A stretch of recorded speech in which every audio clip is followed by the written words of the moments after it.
क्या सचमुच ये ज़िंदगी हर कदम पर एक जंग है? हम में से ज़्यादातर लोग इस बात पर यकीन रखते हैं।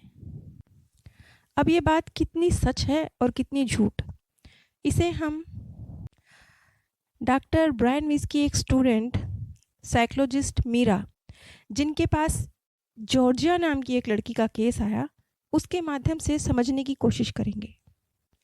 डॉक्टर मीरा के पास जॉर्जिया का जो एक केस आया, इसमें हमारे लिए क्या है? हम क्या निचोड़ निकाल सकते हैं? इस चीज़ को हम समझेंगे, क्योंकि ये सत्य कहानी हमारे नज़रिए को, जीवन के प्रति हमारी सोच को बिल्कुल पलट के रख देगी। तो अब मैं जॉर्जिया के केस पर आती हूँ। जॉर्जिया डॉक्टर मीरा के पास आई और जब ये सेशन शुरू हुआ तो जॉर्जिया ने क्या देखा? जॉर्जिया ने खुद को मध्य पूर्व एशिया में पाया और ये बहुत पुराना वक्त था। तो जो सबसे पहला दृश्य जॉर्जिया ने देखा, उसने देखा कि एक राज दरबार लगा हुआ है और बहुत बहुत भीड़ है। उस दरबार का जो हॉल है, गलियारा है, वहाँ भीड़ ही भीड़ है, खचाखच भरा हुआ है और जॉर्जिया भी उसी भीड़ का हिस्सा है। असल में जो ये भीड़ थी, ये भीड़ शरणार्थियों की थी, जो इस राज्य में शरण लेना चाहते थे, जो अपने राज्य को किन्हीं कारणों से छोड़कर आए थे। अब उन्हें इस राज्य में शरण मिलेगी या नहीं मिलेगी, आज इस चीज़ का फैसला होने वाला था और इसीलिए उस राज दरबार में इतनी ज़्यादा भीड़ थी। जैसे बच्चे के एग्ज़ाम का रिजल्ट आने वाला होता है ना, तो उसे कितनी बेचैनी होती है कि क्या होगा। बस राजा का अपने मंत्रियों के साथ सलाह मशवरा चल रहा था और वो भीड़ बड़ी बेताबी से इंतज़ार कर रही थी कि अब क्या आदेश आएगा राजा का।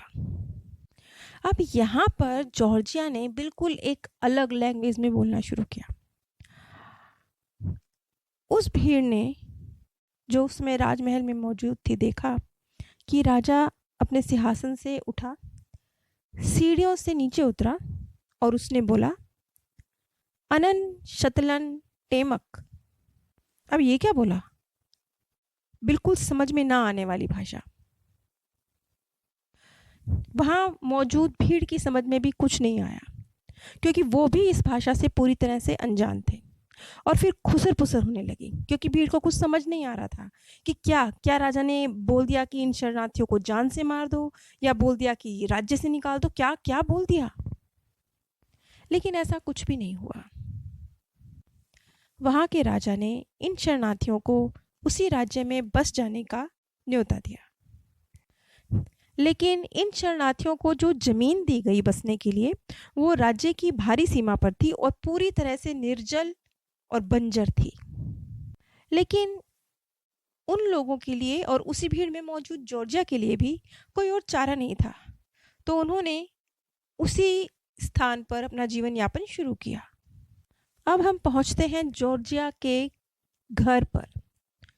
जॉर्जिया की घरेलू परिस्थितियां कैसी थी, यहाँ से एक मेन चीज़ निकल के आएगी, वो ये कि अपनी विचारधारा को ठीक रखना कितना ज़्यादा महत्वपूर्ण है। ये जो एक थिंकिंग है कि ज़िंदगी हर पल एक नई जंग है, ये कितनी गलत है। यहाँ से इस मेन चीज़ की शुरुआत होती है। जॉर्जिया ने जो अपना घर देखा, वो उसने बहुत खस्ता हाल देखा।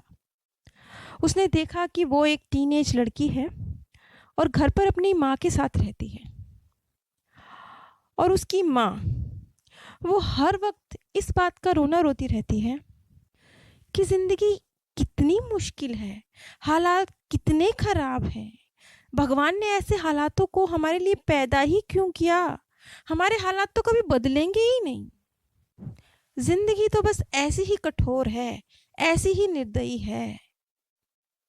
इस तरह की विचारधारा जॉर्जिया की माँ की थी। और जॉर्जिया भी अपने घर में जो हालात देख रही थी, जो गरीबी देख रही थी, और जो माँ से उसे संस्कार मिले थे, उसे भी लगता था कि उसकी माँ सही तो कहती है। हाँ, ज़िंदगी बहुत मुश्किल है। जैसा उसकी माँ कहती थी, वो भी अपनी माँ के सुर में सुर मिला के कहती थी कि हाँ माँ, आप ठीक कह रहे हो, भगवान सही थोड़े करते हैं, ज़िंदगी बहुत मुश्किल है, बहुत कड़ी मेहनत करनी पड़ती है ज़िंदा रहने के लिए। क्या करें, हमारे जीवन में तो कुछ है ही नहीं। जो संस्कार उसकी माँ जॉर्जिया के अंदर भर रही थी, वही संस्कार उसके अंदर गहरे होते जा रहे थे। अब देखिए, ये कितनी खतरनाक बात है कि आप अपने बच्चों में कौन से संस्कार भरते हैं, क्योंकि जॉर्जिया के यही संस्कार उसके नेक्स्ट बर्थ में, मतलब ये नेक्स्ट बर्थ नहीं, ये कई 100 वर्षों के बीच का गैप है, उसके बाद उसका बर्थ है, उसमें ट्रांसफ़र हुए हैं। तो कुल मिला के जॉर्जिया अपनी माँ की कही हुई हर बात को आत्मसात करती गई और उसे सत्य वचन मानकर जीवन जीती गई, और जीवन के प्रति उसका नज़रिया भी अपनी माँ की तरह ही बन गया। और वो अपनी आंखों से संघर्ष देख भी रही थी। एक दृश्य में उसने ये भी देखा कि उसके जो पिता थे, जो कि एक लंबे कद के, गठे हुए शरीर के गंजे व्यक्ति थे, उन्हें एक दिन राजा के सैनिकों ने घर से बाहर निकालकर जान से मार दिया। और क्यों? क्योंकि उनके ऊपर चोरी का इल्जाम था। और ये घटना भी जॉर्जिया ने अपनी आंखों से देखी।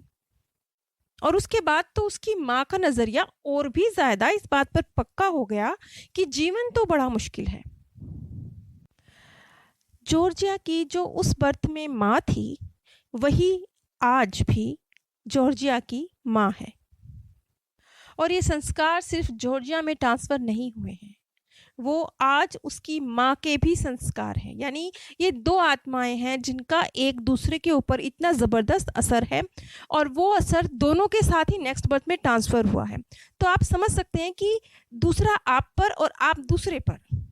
चलिए, ये तो माँ बेटी का रिश्ता है, जहाँ थोड़ा दूर का भी रिश्ता हो, दो दोस्तों का भी रिश्ता हो, दो पड़ोसियों का भी रिश्ता हो, बस यूं ही आपने किसी से बात भी कर ली, तो भी आप एक दूसरे के ऊपर कम या ज़्यादा असर डाल रहे हैं। अब इसी तरह से इन दो आत्माओं का क्या कार्मिक अकाउंट बना कि परिस्थितियाँ ऐसी रहीं, दोनों का गहरा कार्मिक अकाउंट था, माँ बेटी के रूप में आई। जो एक भाव माँ ने बेटी में ट्रांसफ़र किए, वो इतने ज़्यादा पक्के हो गए कि अब जब वो दोनों दोबारा माँ बेटी बन के आई, फिर से वही चीज़ इनके ऊपर हावी हो रही है, वही संस्कार, वही नज़रिया जीवन के प्रति, वही सोच। और जॉर्जिया की माँ आज भी नहीं बदली है। वो आज भी जॉर्जिया को यही समझाती है कि बेटा, कुछ भी आसानी से नहीं मिलता, बहुत मेहनत करनी पड़ती है, ज़िंदगी तो संघर्षों से भरी है, सब कुछ बहुत मुश्किल है। खैर, जॉर्जिया उस बर्थ में अपनी माँ से परवरिश पाकर, इस तरह के संस्कार पाकर बड़ी होती गई, और बड़ी होने पर उसकी शादी उसी राज्य के एक लड़के से कर दी गई। और अब वक्त बदल गया है, क्योंकि जो वहाँ के शरणार्थी थे, उनको आए भी 20-25 साल का वक्त, लंबा वक्त गुजर गया है, तो वो भी वहाँ सेटल हो चुके हैं। उन्होंने भी पशुपालन शुरू किया, धीरे धीरे करके ग्रो किया। तो अब जो वहाँ के शरणार्थी थे और जो मेन राज्य के लोग थे, उनके बीच में आपस में वैवाहिक संबंध और व्यापारिक संबंध, मित्रता, ये सब शुरू हो चुकी थी। तो इसी तरह से जॉर्जिया की उस बर्थ में एक युवक से शादी हो जाती है। जिस युवक से जॉर्जिया की शादी होती है, उसका कार्य गेहूं पीसने का है। वो कहाँ एक झोपड़ी में रहा करती थी, लेकिन उसकी शादी पक्के मकान में हुई। कहाँ उसे रोटी के भी लाले थे, और उसकी शादी रईस घर में नहीं हुई। बहुत रईस घर नहीं है, लेकिन रोटी की कमी नहीं है। पति का काम ही है गेहूं पीसने का, तो आटे की कमी नहीं है। पैसे की चाहे तंगी हो, लेकिन भूखे मरने की नौबत नहीं है। अब जॉर्जिया का ये जीवन है। जॉर्जिया बताती हैं कि वो अपनी माँ के हालात जानती थी, बहुत अच्छे नहीं हैं, तो वो अपने पति से छुप छुप कर कभी आटा, कभी संतरे, कभी कोई और वस्तु अपनी माँ के लिए ले जाया करती थी, क्योंकि उसका जीवन में और तो कोई था नहीं, सिर्फ एक माँ ही थी। जॉर्जिया की इसी कहानी को मैं अगली कड़ी में कंटिन्यू करूँगी। लेकिन जॉर्जिया की इस कहानी से ये चीज़ हमें क्लियर होती है कि ज़िंदगी का सिर्फ एक पहलू नहीं है। आप ध्यान दीजिए, आप अपनी लाइफ में जो भी घटनाक्रम देखते हैं, वो हमेशा दो तरफा होते हैं। ऐसा नहीं है कि कोई घटनाक्रम हुआ उसमें सिर्फ गलत ही गलत, कुछ अच्छा भी होगा। ऐसा इस दुनिया में कोई व्यक्ति भी नहीं है जिसमें आप सिर्फ कमियां ही कमियां या खूबियां ढूंढ सके। वो दोनों का मिक्सचर है, और सब में है, किसी में कम, किसी में ज़्यादा, किसी में खूबियां कम है, किसी में खूबियां ज़्यादा हैं। तो मिक्सचर है।